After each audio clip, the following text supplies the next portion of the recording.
आज क्रिसमस है तो मित्रों आपसे एक अच्छी सी बात सुनाते हैं। हमारा जो जीवन है वह अपवित्रता से पवित्रता की ओर, हेट्रेड से यूनिवर्सल लव की ओर, मृत्यु से अमरता की ओर, अपूर्णता से पूर्णता की ओर, विविधता से एकता की ओर, अज्ञान से शाश्वत ज्ञान की ओर, पीड़ा से शाश्वत आनंद की ओर और दुर्बलता से असीम शक्ति की यात्रा है।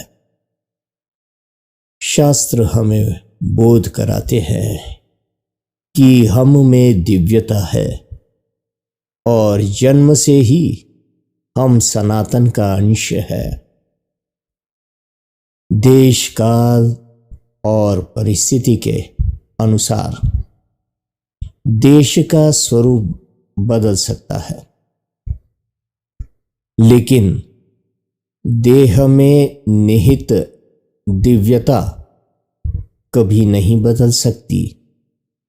और जब व्यक्ति उस दिव्यता की ओर बढ़ता है तो उसे ऐश्वर्य, आनंद, माधुर्य, समाधान, निर्दोषता सब कुछ मिलता है।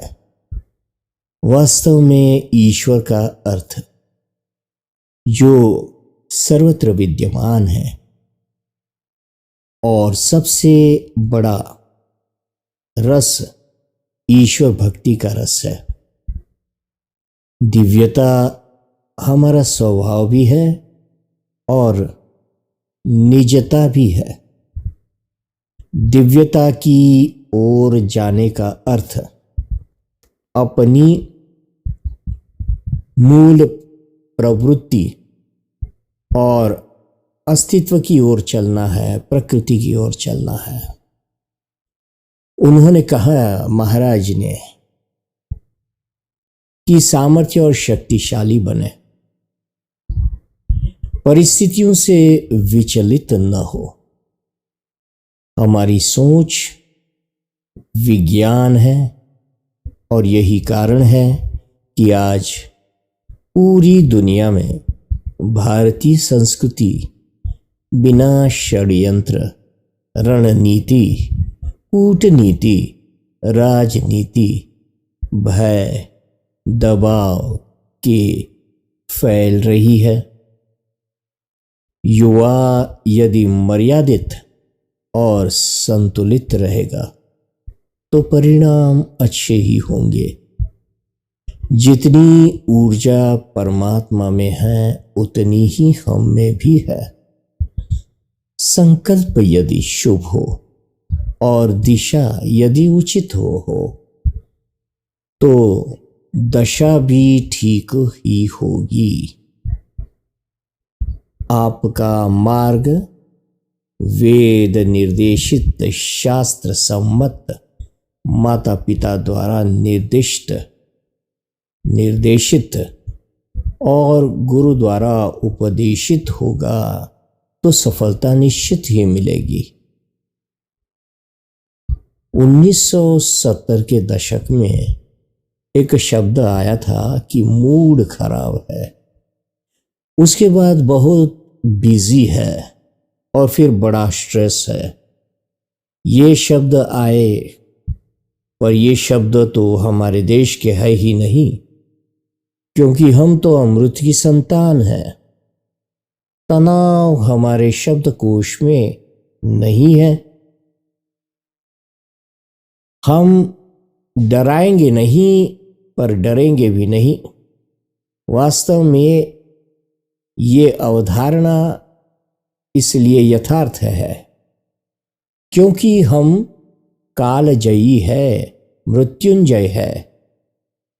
हम उस सावित्री की संतान हैं जो यमराज से अपने पति के प्राण ले आई थी। हम नचिकेता के देश के हैं। ये भारत की भूमि है जो परमात्मा का बेटा नहीं पैदा करती, बल्कि परमात्मा ही पैदा करती है। यही वह धरा है जिसने उस वक्त दुनिया को 0% शून्य और आत्मज्ञान का बोध करा दिया था, जब पाश्चात्य में मानव था ही नहीं। हमारे पास ये शक्ति इसलिए है क्योंकि हमने हर प्राणी, हर वस्तु में परमात्मा को देखा और स्वयं में उनकी दिव्यता को अनुभव किया। जब स्वयं के भीतर के राम को आप पालेंगे तो खोने का भय समाप्त हो जाएगा। जीवन को दिव्य बनाने के लिए कुछ मंत्र होते हैं। अपने शास्त्र में श्रद्धा रखना, दूसरे शास्त्र की निंदा नहीं करना। जब कोई अपना अस्तित्व जान जाता है तो उसे कोई दुविधा, पीड़ा नहीं होती। प्रारब्ध का प्रभाव सदैव नहीं रहता। यदि सदैव कुछ रहता है तो वो स्वभाव सबसे बड़ा रस ईश्वर भक्ति का रस है, ईश्वर की भक्ति का। शेष है, क्षण भंगुर है सब कुछ। गीता शास्त्र बिना मति नहीं और गाय बिना गति नहीं। सोच लो। जय सिया राम, जय सद्गुरुदेव।